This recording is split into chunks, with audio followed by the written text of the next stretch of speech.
how we all hope you all are very good. Today, students, we are going to start our 6th chapter of class 7, which is about light. So today also we have to discuss a very interesting topic, a very interesting concept of energy, which is light energy.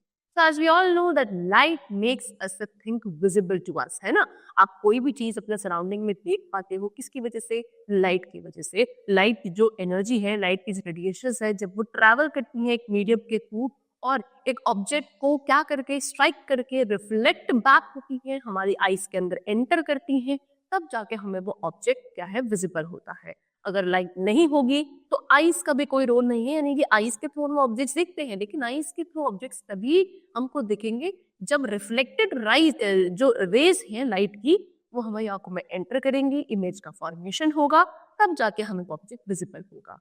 We can not see in the dark because there is no light, है ना? So we have to discuss about the light only in a very detailed manner today. ठीक है? So light और light के uses से तो हम बहुत अच्छे से फेमिलियर हैं. ठीक है, हमें पता है लाइट क्या है, एक एनर्जी की फॉर्म है जो चीजों को विजिबल करती है. डेली लाइफ में आप देखते हो लाइट के बहुत सारे सोर्सेज है जिससे लाइट निकलती है, जैसे कि sun, star, electric bulb, torch, candle, TV, monitor of a computer, mobile phone की जो डिस्प्ले होती है, ये सभी क्या है, these are the different sources of light from which the light energy or the light rays comes out. ठीक, earlier classes में भी आपने पढ़ा है लाइट की कुछ प्रॉपर्टीज के बारे में, जैसे कि formation of shadow, reflection of light from mirror and formation of images. So identify the phenomena associated with light in the pictures given below. In this chapter we will learn about some more properties of light. तो आज हम लोग क्या पढ़ेंगे, light की कुछ और properties के बारे में डिस्कस करने वाले हैं, जिसमें कि number 1 we have to discuss about rectilinear propagation of light. So when we switch on a torch in a dark room, we can see a beam of light which falls on an object. This beam of light is always straight and not curved or zigzag. This is an important property of light, which says that light travels always in a straight line. Okay, it is also known as rectilinear propagation of light. It is because of this property that shadows are formed when light faces any obstruction. तो कभी भी आपने अगर कभी ये चीज observe करी होगी बहुत कॉमनली कि एक डार्क रूम है और डार्क रूम में जब आप टॉर्च को ऑन करते हो तो टॉर्च से जो लाइट की रेडिएशंस बाहर निकलती है वो बिल्कुल स्ट्रेटली मूव करती है, जिसको आप बीम ऑफ लाइट कहते हो, यानी कि बहुत सारी रेस का collection is known as what, beam of light. So जब एक डार्क रूम के अंदर आपने टॉर्च को ऑन किया और उसमें से जब बीम ऑफ लाइट बाहर निकलेगा वो आप देखोगे वो स्ट्रेट ट्रैवल कर रहा होता है ना? सो ये क्या है, ये क्या प्रूव करता है कि जो लाइट रेज है वो हमेशा स्ट्रेट पाथ में, स्ट्रेट लाइन में मूव करती है, और इस फिनोमिना को, लाइट की इस प्रॉपर्टी को रेक्टिलिनियर प्रोपगेशन ऑफ लाइट कहा जाता है. इसी प्रॉपर्टी की, लाइट की इसी प्रॉपर्टी की वजह से शेडोज फॉर्म होती है, यानी कि जब भी लाइट स्ट्रेटली मूव करती है हमेशा, और अगर उसके बीच में पाथ में कोई ऑब्स्ट्रक्शन आ जाता है तो वहां पे फिर शेडो का फॉर्मेशन होता है, यानी कि शेडो का कॉन्सेप्ट लाइट की इसी प्रॉपर्टी की वजह से क्या है, एग्जिस्ट करता है. ठीक है, चलो. So now we are having the topic of reflection of light. Light का reflection क्या होता है? So when a bowler, it should be bowler. When a bowler bowls through the batsman hits the ball and the ball changes direction. Similarly, when light falls on an object, it changes its direction and bounces back. This bouncing back of light is known as reflection of light. Based on the surface from where light is reflected, reflection can be classified into two types, that is regular and irregular reflection. So what do we mean by reflection of light? First of all, जैसे कि आप example given है कि जब भी आपने cricket match में देखा होगा, कोई भी बॉलर क्या करता है, बॉल को जब बाउल करता है किसके लिए, बैट्समैन के लिए, तो बैट्समैन उसको हिट करता, जैसे ही बैट्समैन उस बॉल को हिट करता है उस बॉल की डायरेक्शन चेंज हो जाती है, यानी कि बॉल इस तरीके से आ रही थी, बैट्समैन ने यहाँ से हिट किया और हिट करने के बाद अब वो जो बॉल है वो ऑपोजिट उसी डायरेक्शन में वापस चली जाती है. इसी तरीके से लाइट रेस का होता है, यानी कि जब लाइट रेस किसी सोर्स से बाहर निकलती है, स्ट्रेटली मूव करती है, और मूव करने के बाद जैसे ही वो किसी ऑब्जेक्ट पे स्ट्राइक करती है, स्ट्राइक करने के बाद वो क्या करती है, बाउंस बैक हो जाती है. And this phenomena is known as reflection of light. अब सरफेस, यानी कि लाइट रेस किस सरफेस पे, किस ऑब्जेक्ट के सरफेस पे स्ट्राइक करेंगी, इस बेसिस पे रिफ्लेक्शन दो टाइप का होता है, एक रेगुलर और एक इरेगुलर. ठीक है, तो सबसे पहले हमें पढ़ना है रेगुलर रिफ्लेक्शन.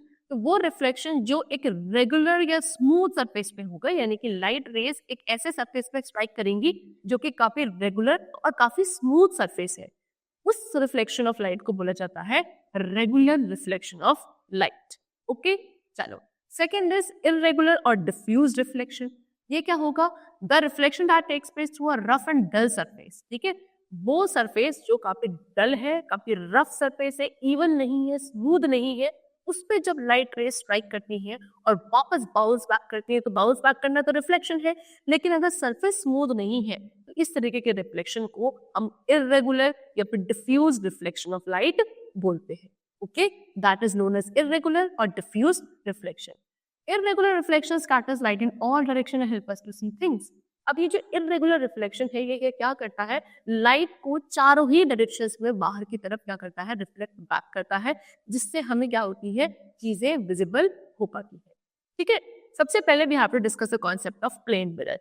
सो जब भी आप किसी मिरर के सामने खड़े होते हो तो आप अपनी खुद की इमेज इजीली उसमें देख पाते हो, है ना। So our image is in the mirror is of the same size and we are at the same distance from the mirror as we are standing. As we move back, the image also moves behind the mirror. However, the image formed in a mirror is actually inverted. Left side seems to be on the right, and here vice versa. It is not possible to take this image on a screen. Such an image which cannot be obtained on a screen is called a virtual image. तो जब भी आप किसी plane mirror के सामने खड़े होते हो, see for an example this is your plane mirror, आप खड़े हो तो आपको अपनी खुद की इमेज वहां पे देखने को मिलती है। ठीक है, अब इमेज स्टूडेंट जितना ऑब्जेक्ट यानी कि जितनी हाइट आपकी होगी उतनी ही आपको सामने मिरर में इमेज देखने को मिलती है इन द प्लेन मिरर। ठीक है, जितने डिस्टेंस पे आप अपने मिरर से खड़े हो उतने ही डिस्टेंस पे इमेज का फॉर्मेशन होता है फ्रॉम द मिरर। जैसे जैसे आप उस मिरर से दूर होते जाओगे, पीछे मूव करोगे, इमेज भी पीछे होती जाती है। आप मिरर के आगे आते जाओगे तो इमेज भी आगे आती जाती है। ठीक है, यानी कि सेम डिस्टेंस पे इमेज का फॉर्मेशन होता है एज दैट ऑफ ऑब्जेक्ट और सेम साइज की इमेज बनती है एज दैट ऑफ ऑब्जेक्ट। उसके बाद इमेज जो प्लेन मिरर पर बनती है वो लिटरली इन्वर्टेड भी होती है। दैट मीन्स व्हाट कि अगर आप अपना लेफ्ट हैंड ऊपर उठाते हो इमेज में आपका राइट हैंड दिखता है, आप राइट हैंड ऊपर करते हो तो लेफ्ट हैंड दिखता है। इस तरीके से क्या बोलते हैं, लिटरली इन्वर्टेड इमेज कहते हैं which is form by the plane mirror. Okay, next is what कि ये जो इमेज प्लेन मिरर पे बनती है इसको आप स्क्रीन पे नहीं ले सकते हो और ऐसी इमेज को हम वर्चुअल इमेजेस कहते हैं which can not be obtained on a screen. ठीक है, चलो now next is image formation in a plane mirror. Plane mirror पे इमेज का फॉर्मेशन कैसे होता है, तो अभी हमने प्रॉपर्टी पढ़ी थी प्लेन मिरर पे बनने वाली इमेजेस की लेटरल इन्वर्शन, यानी कि चीजें उसमें इन्वर्टेड दिखती हैं लेटरली, पूरी नहीं लेटरली, यानी कि लेफ्ट राइट दिखेगा, राइट लेफ्ट दिखेगा। कोई भी ऑब्जेक्ट आपने अगर सीधा लिखा है, कोई भी लेटर है जिसको आपने सीधा लिखा हुआ है, जैसे कि पी है, पी आपने सीधा लिखा है लेकिन आप प्लेन पेपर पे जब आप उसको फेस करोगे तो वो आपको 9 दिखेगा, यानी कि उल्टा दिखेगा। This is known as lateral inversion. Okay, चलो तो इसी बिहाफ पे पढ़ेंगे the property of lateral inversion of the image in a plane mirror is applied in writing the word ambulance on vehicles that carry patients to hospital. This is done so that the driver in the other vehicle ahead of the ambulance can see the word ambulance clearly in the rear view mirror and gives way immediately. ठीक है, so what they are saying कि ये जो lateral inversion मतलब plane mirror ने जो images का lateral inversion property है इसको यूज किया जाता है generally ambulances. As you all know about ambulance, इसमें पेशेंट्स को कैरी किया जाता है द हॉस्पिटल्स और टू द होम। ठीक है, तो उसमें आपने यूजुअली देखा होगा इस तरीके से उल्टा लिखा हुआ होता है एम्बुलेंस वर्ड। क्यों? सो दैट इस एम्बुलेंस के आगे जो व्हीकल चल रहा हो और उसका जो ड्राइवर है जब वो अपने रेयर व्यू मिरर में इस वर्ड को दिखेगा तो उसको ये वर्ड बिल्कुल सीधा दिखेगा। तो दैट वो क्या हो जब वो मतलब क्लियरली इस वर्ड को एम्बुलेंस पढ़ पाएगा तो वो अपना आप उनको क्या रास्ता दे देंगे so that ambulance can move ahead of. ठीक है, सो इस प्रॉपर्टी को यहाँ यूज किया जाता है। अब जो प्लेन मिरर इमेजेस बनाते हैं उनके क्या क्या कैरेक्टरिस्टिक्स हैं थोड़ा वो पढ़ लेते हैं। सबसे पहला, image form in a plane mirror is upright और इरेक्ट। प्लेन मिरर में जो इमेजेस बनती हैं वो अपराइट यानी कि बिल्कुल इरेक्ट सीधी होती है, वर्चुअल होती है, वर्चुअल यानी कि स्क्रीन पे ऑब्टेन्ड नहीं करी जा सकती है। It is of the same size as the size of the object, यानी कि जितना साइज ऑब्जेक्ट का होता है उतना ही साइज इमेजेस का होता है in the plane mirror. And next is the image form in the mirror is at the same distance behind the mirror as the object is front of it. ठीक है, जो डिस्टेंस है object का, जितना distance mirror से object का होगा उतना ही डिस्टेंस मिरर से इमेज का होगा, यानी कि डिस्टेंस और साइज दोनों बिल्कुल इक्वल होता है in the plane mirror. Okay, चलो now we are having terms used in reflection of light. अब रिफ्लेक्शन ऑफ लाइट में क्या क्या टर्म्स यूज करी जाती हैं that we have to discuss. कुछ कॉमन सी टर्म्स है। Number 1 is incident ray. So this is a phenomenon which they have shown. This is what mirror, ये एक मिरर इन्होंने लिया है। ठीक है, अब मिरर में जो लाइट रे किसी सोर्स से निकल कर स्ट्राइक करती है मिरर को, the ray of light which falls on the surface of the reflecting material और mirror is the incident ray. ठीक है, यानी कि किसी भी ऑब्जेक्ट से, सोर्स ऑफ लाइट से, सॉरी, किसी भी सोर्स ऑफ लाइट से जब लाइट रेज निकलकर किसी भी सरफेस से स्ट्राइक करती है, वो लाइट रेज को जो सोर्स से निकली है और जो स्ट्राइक करी है सरफेस पर, उनको हम इंसिडेंट रे कहते हैं, such as this one is what, incident ray. Then the ray of light which is sent back from the surface of the reflected surface is the reflected ray। फिर strike करने के बाद क्या, जब वो light रे बाउंस बैक होके वापस जाती है, डायरेक्शन चेंज जाती है इस तरीके से, they are known as what, reflected ray. क्या कहेंगे इन्हें, रिफ्लेक्टेड रे कहेंगे। Next is point of incidence. The point at which the light ray strikes the reflecting surface is the point of incidence. जिस पॉइंट पे इंसिडेंट रे किसी object को, surface को स्ट्राइक करेगी, उस पर्टिकुलर पॉइंट को इंसिडेंट पॉइंट बोला जाता है या फिर पॉइंट ऑफ इंसिडेंस कहते हैं। जैसे कि ये पॉइंट जो इस पॉइंट पे स्ट्राइक किया है, तो इस पॉइंट को क्या बोला जाएगा, point of incidence. Next is normal. The perpendicular line drawn from the point of incidence on the reflecting surface is the normal. तो ये जो पॉइंट P है, इसको हम पॉइंट ऑफ इंसिडेंस कहेंगे। यहां से जब आप रिफ्लेक्टिंग सरफेस के ऊपर एक परपेंडिकुलर लाइन बना देते हो, that is known as normal ray, जो कि आपके रिफ्लेक्टेड रे और इंसिडेंट रे के बीच में होती है। ठीक है, now next is angle of incidence. Angle of incidence क्या है, इंसिडेंट रे और नॉर्मल रे के बीच बनने वाला जो एंगल होता है उसको एंगल ऑफ इंसिडेंस कहा जाता है, जिसको हम इस तरीके से रिप्रेजेंट करते हैं, क्योंकि आपका ये इंसिडेंट रे है, ये नॉर्मल रे, इसके बीच का जो एंगल है ये, this is angle of incidence.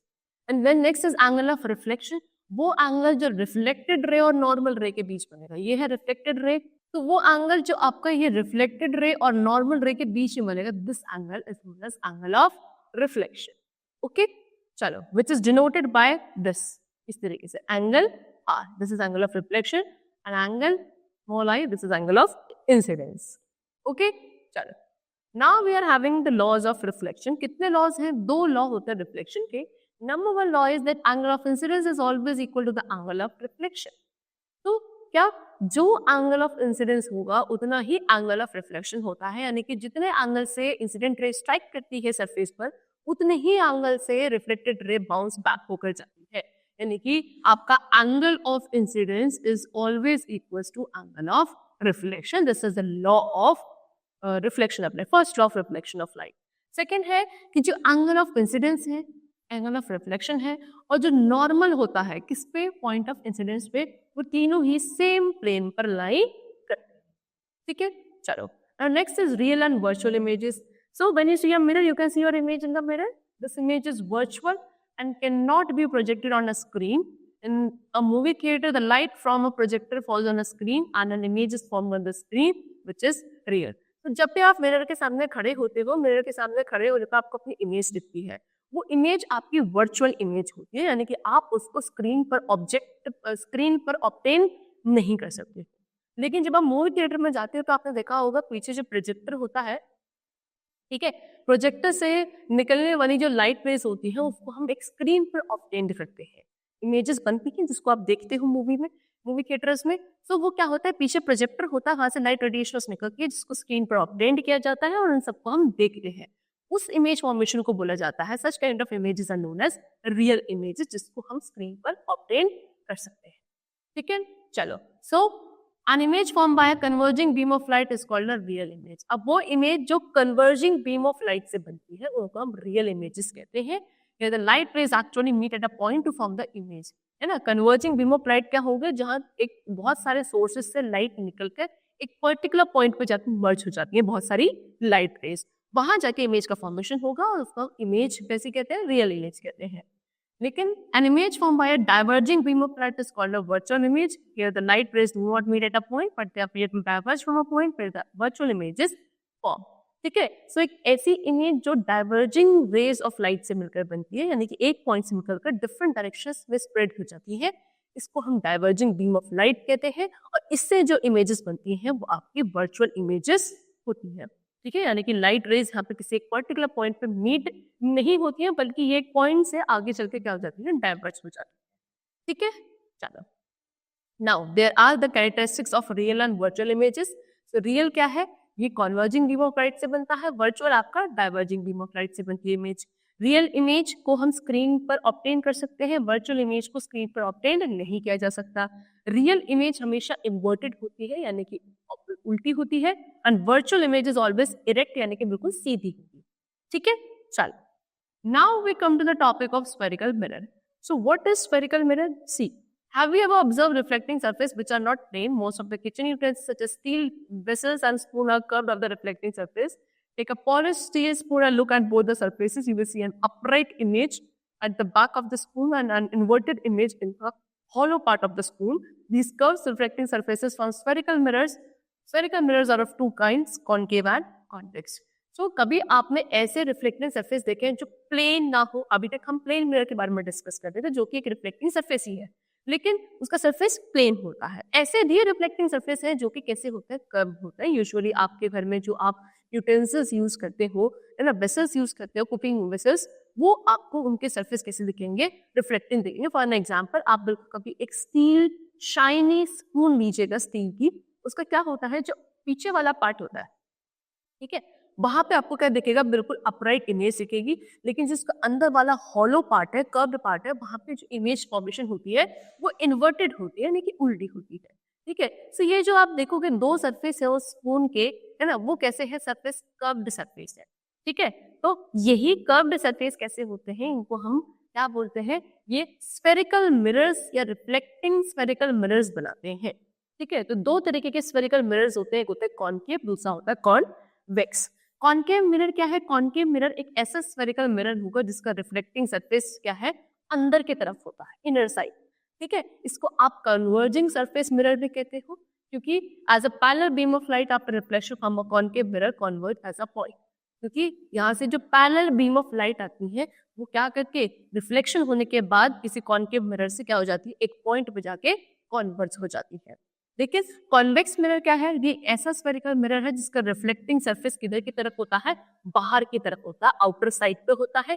इसको डाइवर्जिंग मिरर कहा जाता है क्योंकि इसमें ऑपोजिट चीजें होती हैं, यानी कि कोई भी पैरेलल बीम ऑफ लाइट जब कॉन्वेक्स मिरर के थ्रू पास होता है तो वो आगे चल के क्या हो जाता है, डिफरेंट डायरेक्शंस में, ऑल डायरेक्शंस में स्प्रेड हो जाता है.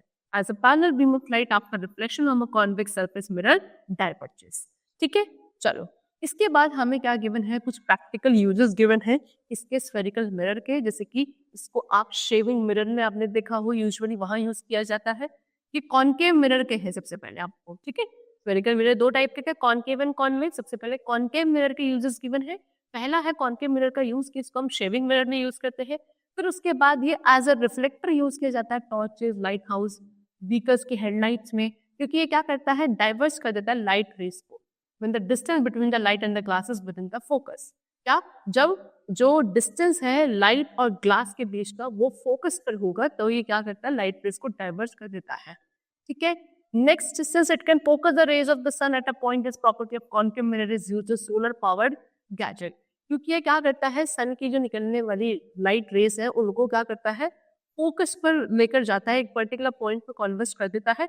इसीलिए इस प्रॉपर्टी को, कॉनकेव मिरर की प्रॉपर्टी को यूज किया जाता है किसने, सोलर पावर गैजेट्स जो होते हैं उनको बनाने के लिए. डेंटिस्ट जो होते हैं वो भी कॉनकेव मिरर यूज करते हैं, सो दैट जो टीथ जिसको क्रिएट करना है पेशेंट का, उसकी एक मैग्नीफाइड इमेज मिलती है by the use of concave mirror. Astronomical telescopes जो होते हैं उसमें भी कॉनकेव मिरर का यूज किया जाता है, सो दैट हेवनली बॉडीज जिसको हम व्यू कर रहे हैं उनकी मैग्नीफाइड इमेजेस हमको देखने को मिलेगी. Now next we are having convex mirror. Convex mirror का यूज कहाँ कहाँ किया जाता है, number one as a rear view mirror in vehicles. Vehicles में जो रियर व्यू मिरर होते हैं, साइड मिरर्स होते हैं, उनमें कॉन्वेक्स मिरर का यूज किया जाता है, जैसे such as car, bus, truck, है ना. क्योंकि ये क्या करता है, it forms a smaller and virtual image. It can be used to see a much larger area than the area visible by a plane mirror.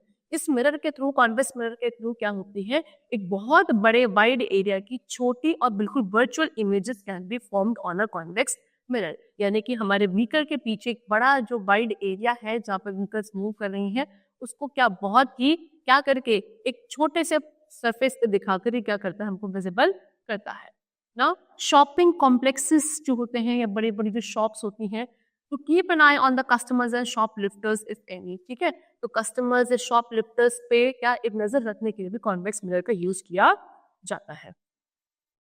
Now next we are having what, lenses. Okay, wait.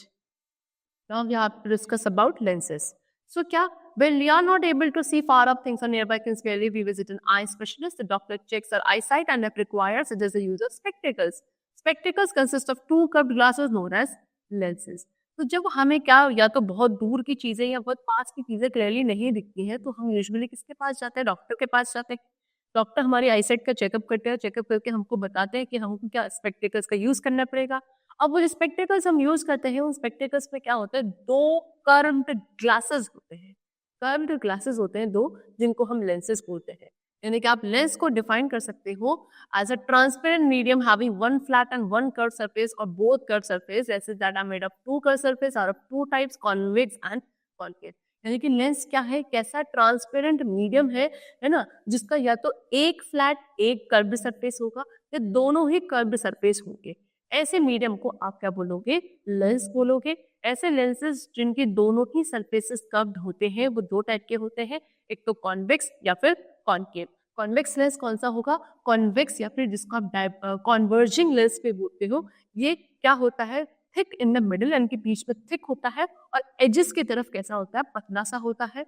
ये कैसे बनाया जाता है? दो curved surfaces को join करके बनाया जाता है. कॉन्वेक्स लेंस यूजुअली क्या करता है? इमेजेस को मैग्नीफाई कर देता है. दूसरा है कॉनकेव लेंस. कॉनकेव लेंस को डाइवर्जिंग लेंस भी कहते हैं. ये ऑपोजिट है, यानी कि मिडिल बीच में से पतला होता है और एजेस पे से कैसा होता है? थिक, यानी कि मोटा होता है. ठीक है. जो ऑब्जेक्ट्स क्या है आपको क्या दिखते हैं? कॉनकेव लेंस के थ्रू क्या छोटे दिखते हैं कंपैरेटिवली. ठीक है. चलो, unlike mirrors where light is reflected off the surface, lenses are transparent with light passing through them and then getting deflected. Parallel rays passing through a convex lens converge to a point known as the principal focus. So ये क्या है student? ये है आपका convex lens, जो आपको कुछ इस टाइप से. This is convex lens and this is concave lens. ठीक है. ये आपका concave lens होता है. ठीक है. जैसे मिरर्स में तो क्या होता था कि लाइट का रिफ्लेक्शन होता था. लाइट रेज जब पास होती है तो स्ट्राइक करके बाउंस बैक हो जाती थी. लेकिन लेंसेज में ऐसा नहीं होता है. लेंसेज में लाइट रेज क्या होती है? वो सरफेस से, क्योंकि दोनों ही सरफेस क्या है? ट्रांसपेरेंट होते हैं, तो लाइट रेज इजीली आगे चली जाती है, पास हो जाती है, लेकिन डिफ्लेक्ट हो जाती है, यानी कि स्ट्रेट मूव नहीं करती हैं, अपने ओरिजिनल पाथ से थोड़ी सी डेविएट हो जाती है. ठीक है. चलो, यानी कि वो पैरेलल रेज जो किसी कॉन्वेक्स लेंस के थ्रू पास होंगी. देखिए यहाँ पे आपको गिवन है, वेट सी, ये पैरेलल रेज है जो आपकी क्या हो रही है? एक कॉन्वेक्स लेंस के थ्रू पास होगी. तो जैसे ये कॉन्वेक्स लेंस के पास थ्रू होती है, ये पास होने के बाद क्या करती है? एक पॉइंट पे जाके कॉन्वर्ज हो जाती है. अभी तो इसको हम कॉन्वर्जिंग मिरर कहते हैं, कॉन्वर्जिंग लेंस कहते हैं. तो जिस पर्टिकुलर पॉइंट पे जाके ये कॉन्वर्ज होते हैं, इस पर्टिकुलर पॉइंट को बोला जाता है प्रिंसिपल फोकस. ओके. चलो, in case of a diverging or concave lens, the rays of light do not actually meet but appear to diverge from a point called the principal focus of the concave lens. लेकिन concave lens में ऐसा नहीं होता है. Concave lens में opposite होता है, क्योंकि ये एक डाइवर्जिंग लेंस होता है. तो इसमें से लाइट रेस एक पर्टिकुलर पॉइंट पे जाके क्या नहीं होती है? मीट नहीं होती है. ठीक है. उनमें ऑपोजिट होता है, यानी कि लाइट रेस पास होंगी और पास होने के बाद क्या होंगे? डाइवर्ज जाएंगे. यानी कि देखो ये पैरेलल लाइट रे गई, लेकिन पास होने के बाद ये दूसरी डायरेक्शन में ऐसे डाइवर्ज हो गई. ऐसे ये एक लाइट रे आई, लेकिन यहाँ पास होने के बाद ये क्या होगी? ऑपोजिट डायरेक्शन में पास हो गई. लेकिन जब हम इन्हें ज्वाइन करते हैं, तो ज्वाइन करने के बाद हमें क्या दिखता है कि ये यूजुअली जो डाइवर्ज होती है वो एक पर्टिकुलर पॉइंट से होते हैं. इस पर्टिकुलर पॉइंट को बोला जाता है principal focus of the concave lens. ठीक है. Now next is image formation and lens. Lens में इमेज का फॉर्मेशन कैसे होता है? That we have to study now. So the image formation with the convex lens varies with the change in distance of the object from the lens. ठीक है. तो convex lens में image का formation very करेगा कि object का lens से जो डिस्टेंस है वो कैसा है. जितना ज्यादा डिस्टेंस चेंज होता है उस हिसाब से इमेज का फॉर्मेशन भी चेंज हो जाता है. लेकिन जो कॉनकेव लेंस होता है उसमें जो इमेज फॉर्म होती है वो हमेशा स्मॉल इन साइज, यानी कि छोटी होती है.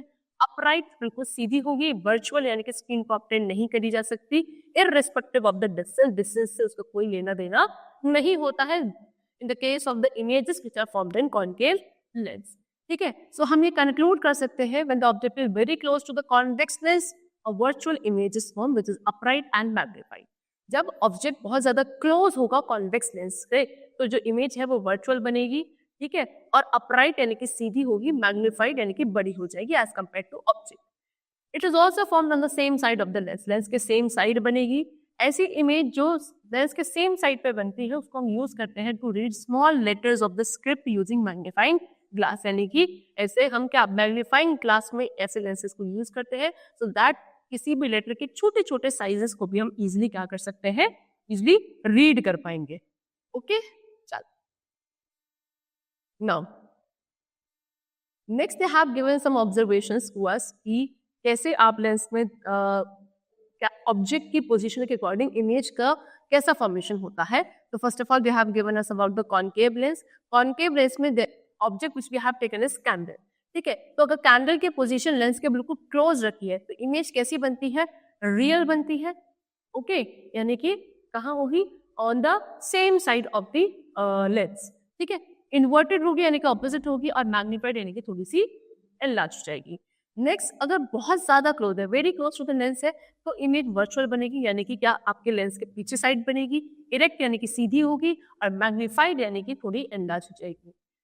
Away from the lens, lens से अगर दूर है ऑब्जेक्ट तो इमेज रियल बनेगी, इन्वर्टेड होगी, और डिमिनिश यानी कि ऑब्जेक्ट के कंपैरिजन में थोड़ी छोटी हो जाएगी। Now we are having the case of convex lens. अगर कॉन्वेक्स लेंस होगा तो जो ऑब्जेक्ट है अगर उस लेंस के बहुत ज्यादा क्लोज है तो इमेज आपकी वर्चुअल, इरेक्ट और डिमिनिश्ड है, और अगर आपका लेंस से बहुत दूर है ऑब्जेक्ट तो भी इमेज आपकी वर्चुअल, इरेक्ट और डिमिनिश्ड है, यानी कि इसमें क्या डिस्टेंस का कोई भी क्या नहीं होता, केस नहीं होता है। Irrespective of the distance images हमेशा वर्चुअल, इरेक्ट और डिमिनिश्ड बनती है in case of convex lens. Now, as the object is moved away from the lens, the image starts becoming smaller in size and moving closer to the lens. The image is also real and inverted when the object is far away from the lens. The image is very close to the lens, real and inverted. जैसे जैसे आप object को lens से क्या दूर लेते जाओगे तो इमेज छोटी होती चली जाती है साइज में, है ना, और क्या होती है लेंस के पास आती जाती है डिस्टेंस में। साइज छोटा होता जाएगा लेकिन डिस्टेंस लेंस के पास आता जाएगा। इमेज आपकी रियल और इन्वर्टेड होगी, लेकिन ऑब्जेक्ट जब आपका far away from the lens होता है यानी कि बहुत ज्यादा दूर होता है लेंस से तो इमेज जो है काफी क्लोज दिखती है, रियल और इन्वर्टेड दिखती है, ठीक है। चलो now next we are having uses of convex and concave lenses. Convex और कॉनकेव लेंसेज के यूजेस के बारे में डिस्कस करते हैं। सो कॉन्वेक्स लेंस का यूज किया जाता है एज अ मैग्नीफाइंग ग्लास, यानी कि जो सिंपल माइक्रोस्कोप्स होते हैं उसमें जो मैग्नीफाइंग ग्लास के रूप में काम करता है, that is your convex lens only. फिर कॉन्वेक्स और कॉनकेव लेंसेज का यूज किया जाता है क्या, जो आई डिफेक्ट्स होते हैं उनको करेक्ट करने के लिए, ठीक है। नेक्स्ट इज कॉनकेव लेंस का हम पीप होल जो होता है उसमें भी यूज करते हैं। उसके बाद इनका लेंस यूज कहाँ किया जाता है, कैमरा और प्रोजेक्टर्स में यूज किया जाता है, और बाइनोक्यूलर्स, टेलीस्कोप्स, माइक्रोस्कोप इन सब में भी कॉनकेव या जो कॉन्वेक्स लेंसेज होते हैं उनका यूज किया जाता है। Now image formation in the eye, eye में इमेज का फॉर्मेशन कैसे होता है। So as you all know कि ह्यूमन आई एक क्या है, इनबिल्ट कॉन्वेक्स लेंस है, यानी कि हमारी जो आई है इसके अंदर हमारे पास एक natural convex lens by the god gifted होता है, ठीक है। सो जब ray of light fall on the eye lens it focuses real and inverted image of the retina which acts as a screen. The retina is connected to the optic nerve which carry the information to the brain. The brain then interprets the information, forms a real and correct image of the object with the correct size. तो क्या होता है, क्योंकि हमारी आई के अंदर एक natural lens है which is your convex lens, और कॉन्वेक्स लेंस का काम आपको पता है कि वो कैसी इमेजेस बनाता है। दैट मीन्स व्हाट, जब बाहर से जो लाइट रेस है वो हमारी आई के अंदर एंटर करती है, और एंटर करने के बाद जब वो इस लेंस के थ्रू पास होती है तो क्या होता है, ये लेंस उन लाइट की जो रेस है उनको फोकस करता है और कैसी इमेज बनाता है, रेटिना पर एक रियल और इन्वर्टेड इमेज बनाता है। रेटिना हमारा आई का ही पार्ट है जो कि एक स्क्रीन की तरह काम करता है। This they have shown in the picture also. This is the eye diagram, और ये जो पीछे स्क्रीन होती है इसको हम रेटिना कहते हैं जहाँ पे इमेज का फॉर्मेशन होता है, ठीक है। तो जब लाइट रेस कॉन्वेक्स लेंस के थ्रू पास होने के बाद फोकस करी जाती है रेटिना पर तो इमेज कैसी बनती है, रियल और इन्वर्टेड बनती है। अब जो ये रेटिना है वो किससे कनेक्टेड है, ऑप्टिक नर्व से कनेक्टेड है। सी आपको नीचे दिख रही है ये ऑप्टिक नर्व्स है। रेटिना क्या करता है, इन ऑप्टिक नर्व्स के थ्रू सभी लाइट रेस को कहाँ लेकर जाता है, ब्रेन तक लेके जाता है। ब्रेन उसको इंटरप्रेट करता है, उन लाइट रेस को इंटरप्रेट करने के बाद क्या करता है, एक रियल और इरेक्ट इमेज बनाता है, ठीक है, और सेम साइज के बनाएगा जितना साइज का ऑब्जेक्ट होता है, ठीक है। चलो now splitting of white light की स्प्लिटिंग पढ़ेंगे, यानी कि 17th सेंचुरी में सर आइजैक न्यूटन के पहले साइंटिस्ट जिन्होंने ऑब्जर्व किया था कि when a thin beam of light after passing through a prism form band of 7 colour that includes red, orange, yellow, green, blue, indigo and violet. यानी कि sir Isaac Newton पहले थे जिन्होंने ये ऑब्जर्व किया कि जब एक थिन बीम ऑफ लाइट को आप किसके थ्रू, एक ग्लास प्रिज्म के थ्रू पास करोगे, तो वो पास होने के बाद क्या करता है, एक बैंड बनाता है 7 कलर्स का, जिसमें violet, indigo, blue, green, yellow, orange और रेड कलर्स होते हैं। इसी फिनोमेना को स्प्रेडिंग ऑफ वाइट लाइट कहा जाता है। इस तरीके से so sometimes after it rains the sun starts shining and a rainbow is observed in the sky. The rainbow consists of 7 colors and is formed by the dispersion of white light of the sun through transparent water droplets present in the air. Okay, so actual में होता क्या student कि जो सन की जो light होती है वो एक वाइट लाइट कंसीडर करी जाती है। तो जब कभी आपने ऑब्जर्व किया होगा, जब बारिश होती है, बारिश होने के बाद जब सन शाइन करने लगता है तो रेनबो का फॉर्मेशन यूजुअली होता है। एक्चुअल में वो जो रेनबो का फॉर्मेशन होता है, उस रेनबो के अंदर आपको क्या दिखता है, 7 कलर्स ये देखने को मिलते हैं। तो मैंने आपको अभी बताया, ठीक है। ये क्यों होता है, क्योंकि जब बारिश होती है तो बारिश होने के बाद हमारे एटमॉस्फेयर में कुछ वाटर की ड्रॉपलेट्स रहती है जो कि एक ग्लास प्रिज्म की तरह वर्क करती है। और जब सन की जो लाइट है, सन की लाइट व्हाइट लाइट है, वो जब उस वाटर ड्रॉपलेट्स के थ्रू पास होती है, यानी कि water droplet is considered as a prism over here, ठीक है। वो प्रिज्म के थ्रू जब वो व्हाइट लाइट पास होगी, सनलाइट पास हुई, तो वो क्या हो जाती है, वो व्हाइट लाइट डिस्पर्स्ड हो जाती है in the 7 colours which are seen as a rain, ठीक है। चलो, now the band of 7 color is called spectrum and the color of the spectrum are denoted by vector. तो जो 7 कलर्स का band आपको देखने को मिलता है उसको हम क्या बोलते हैं, स्पेक्ट्रम बोलते हैं। स्पेक्ट्रम में जो 7 कलर्स दिखते हैं उसको आप रिप्रेजेंट कर सकते हो एज विबग्योर। विबग्योर में क्या आएगा, V for violet and indigo, blue, green, yellow, orange and red, ठीक है। ये आपको दिख रहा है, ये क्या है, ये ग्लास प्रिज्म है, ये व्हाइट लाइट है, व्हाइट लाइट पास की, पास होने के बाद ऐसे ये 7 कलर्स में डिस्पर्स हुई, और जो आपको देखने को मिलेंगे 7 colours that is VIBGYOR and this is known as spectrum of white light. तो white light is actually composed of 7 colour. तो यानी कि जो व्हाइट लाइट होती है वो कितने 7 कलर्स की बनी होती है, और जब ये 7 कलर्स कंबाइन होते हैं एक साथ ही, तो ये क्या बना लेते हैं, व्हाइट लाइट बना लेते हैं। We can also prove that white light consists of 7 colors by using Newton's disk. Okay, Newton's disk was made by painting a disk with the 7 colors as shown in the adjoining figure. The disk is then rotated very fast and we see that the colors of the disk seem to be disappear and disappear. Why? This happens because the effect of the image of the color does not disappear immediately from the eye but persists for a fraction of a second. When the disk rotates, the colors form images one after the other and we see a combined effect of all the colors which is a white color. तो आप इस चीज को prove भी कर सकते हो कि व्हाइट लाइट 7 कलर्स की बनी है। किसको यूज करके, सर आइजैक न्यूटन की एक डिस्क है, ये आपको दिखिए यहाँ पे, है ना, ये जो आइजैक न्यूटन की डिस्क है, ये जो डिस्क है ये कैसे बनाई गई है, वो 7 कलर्स जो हमको रेनबो में दिखते हैं उनको सबको ज्वाइन करके या उनको पेंट कर किसी एक डिस्क पर इस तरीके से ये बनाई गई है। और जब इस डिस्क को रोटेट किया जाता है तो रोटेट जब फास्टली करोगे, करते करते करते क्या होगा, आपको ये 7 कलर्स डिसअपियर होते हुए दिखेंगे और आपको क्या दिखेगा कि वो डिस्क बिल्कुल व्हाइट कलर की हो चुकी है।